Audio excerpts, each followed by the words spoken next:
Hey friends! I'm so excited. I have Moriah Elizabeth's Blob Universe kit for myself. So let's not delay and make some blobs.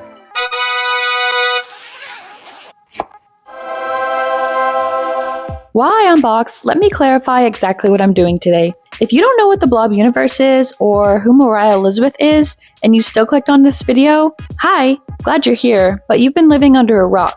Don't worry though, I got you. Moriah Elizabeth is the art YouTuber queen, and the Blob Universe is a concept she came up with where all her characters start out with the same blob form, which she then adds onto with clay and paint to customize, which is exactly what I'll be doing today. She said her goal is to create 5,000 blobs, and there's no way she can do that alone, and that's why she created this kit, to enlist others to help her on her quest of a Blob Universe takeover.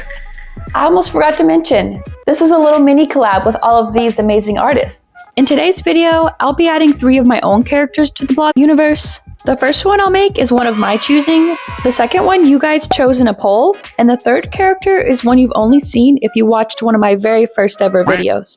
So stick around to learn more about her. Oh, it's so cute! I can't believe I have a blob in my own hands. Let's customize it.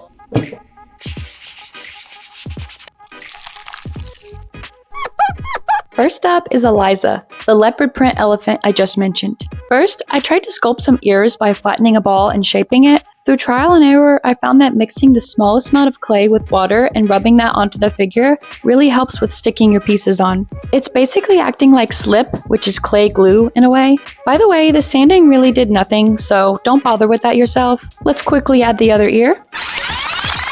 The clay is pretty dry and can crack at the edges, so I smooth it out with some water before moving on.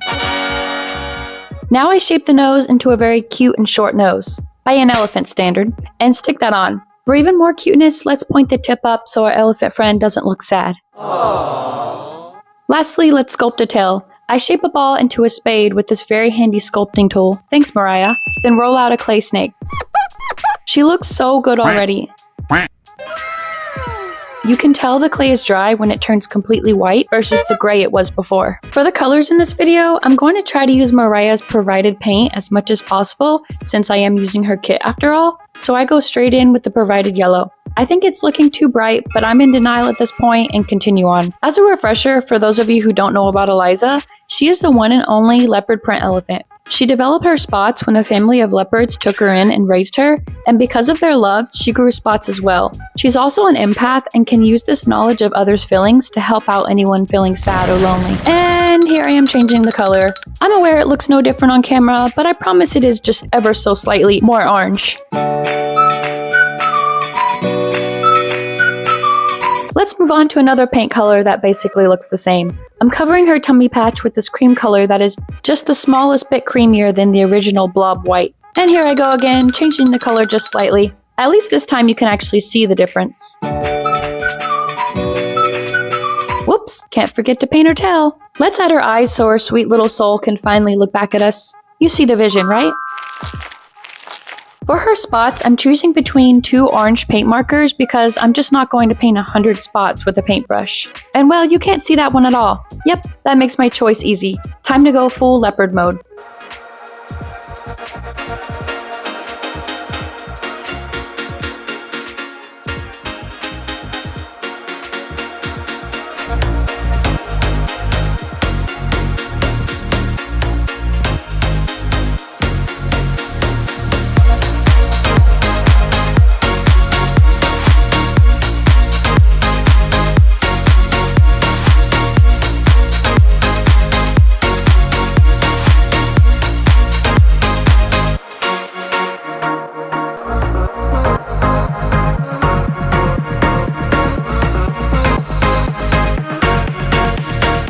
Time to give our lady some eyelashes and some eye shinies. I'm going to use Moriah's provided varnish, which is not sticky at all. It dries beautifully smooth and shiny. Okay, Eliza's done. We went from her original creation in Create This Book to this. I am obsessed with her. She's gorgeous. I'm officially obsessed with making blobs now. Now let's make the next one. Bernard is just a typical bear who loves honey. What makes him special is his close friendship with a bee named Benny, and the fact he's usually stuck in a plant. I created him in a thrift store makeover that I'll link here. And just like magic, he has 2 ears. He's never without a honey pot. Since he had to leave his flower pot-sized honey pot, he needs a travel size for when the hunger strikes. Since I have this big section of clay, I rough it up a bit before sticking it on so that it has a better chance of not falling off, and then I just smooth it out with some water and squish some more clay into those gaps. Now he needs his adorable little tail, which is literally just a ball of clay, but hey, it's cute. Finally, we can't forget Benny. Bernard actually can't go anywhere without Benny, but we'll get more into why later. Yay, he's dry with no cracks. I realize I haven't addressed as to why I'm not using Moriah's provided paintbrushes, which I love that are left-handed. What a nice little detail. Anyways, the bristles are soft, like really soft.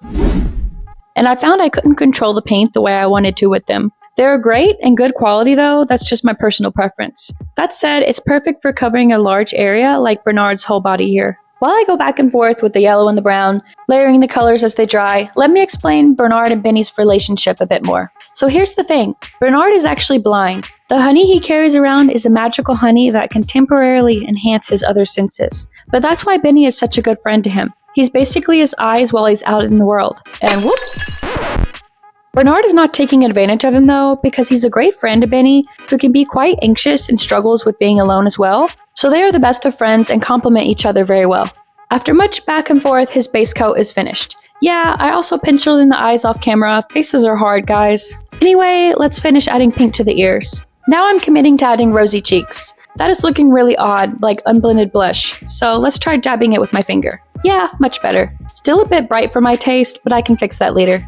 I'm just going on about my business, adding some small details like the honey and muzzle when this happens.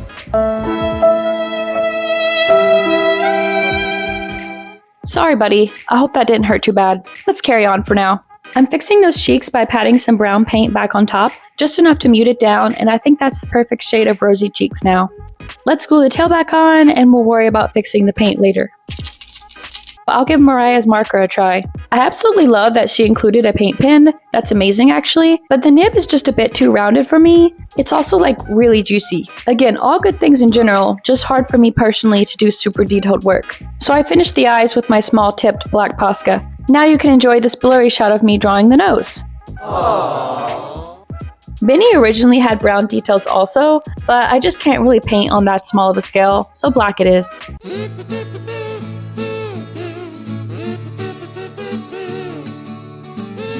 Again, I was just doing my thing, erasing some leftover pencil markers, and Benny popped right off. Honestly though, this is kind of a blessing in disguise because I was really struggling to paint between the ears and the beak anyways, and here I am contradicting myself using a paintbrush on a small scale. But it's fine, it's fine. I can be messy with the yellow since I'll go back in and clean it up with black. And I bet you thought I forgot about bee wings, and well, you'd be 100% correct.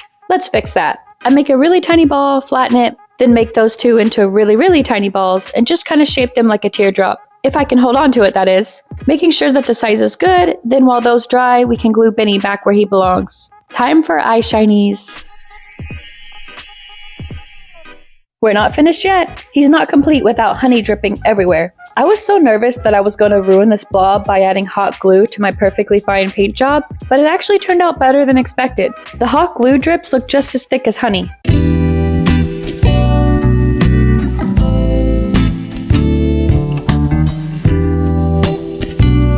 Pro tip, I use this side of the hot glue gun here to smooth out the rough bits, or try to at least. To make the hot glue less glue-like and more honey-like, I found out this trick to make see-through paint when I originally made this character. You just mix a bit of paint with a lot of varnish, and it gives the varnish a tint of color, while also being really shiny.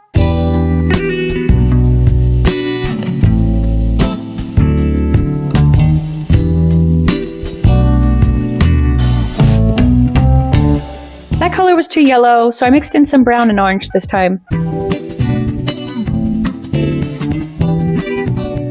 Finally, let's give Benny his wings, and that's it.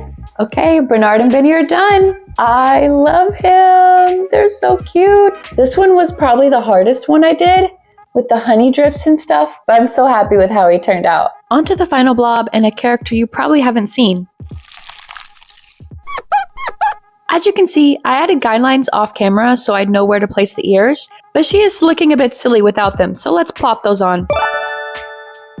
It may be a bit more clear now, but yes, she's a cat. At this point, I've gotten more comfortable using this clay and was able to use the tool to blend it out pretty smoothly.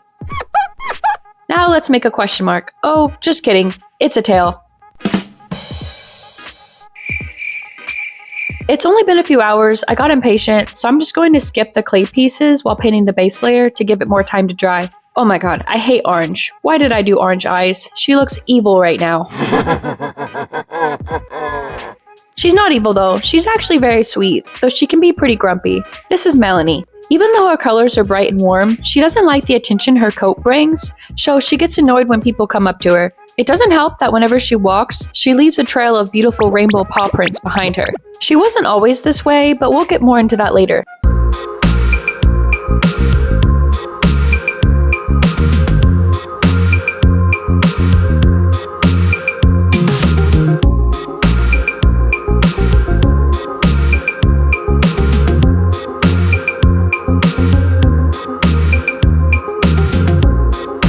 What am I doing? How is this an aesthetic angle, Coco? I am filming this after all. Top tier cinema, guys. It's actually the next day, so I can paint her ears and tail now. If you're still here and you haven't subscribed, here's your gentle reminder to do so. I made some more guidelines off camera that kind of gave away the next step. Yep, she's dripping in rainbow. That's why her paw prints are always so colorful. So a big reason why she's grumpy is that she's a big fan of art and loves visiting the museums, but she always has to wear little booties so she doesn't get paint everywhere, and they are just not her vibe. She loved going to the museum as a kid and didn't have this issue. It seems the older she gets, the more rainbow drips she develops.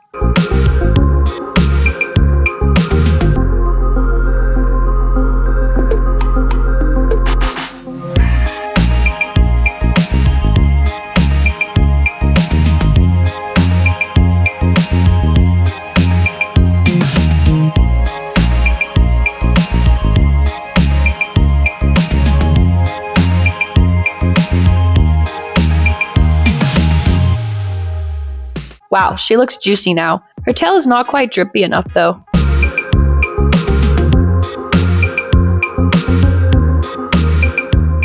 I really should have given her a more grumpy expression. Whoops. Now I'll add some juicy paint highlights. I didn't add highlights to the other two blobs, but because her paint drips are just painted on, I thought she was looking a bit too flat. Let's add back her scary orange eyes and a cute little nose. Now it's eye sparkle time.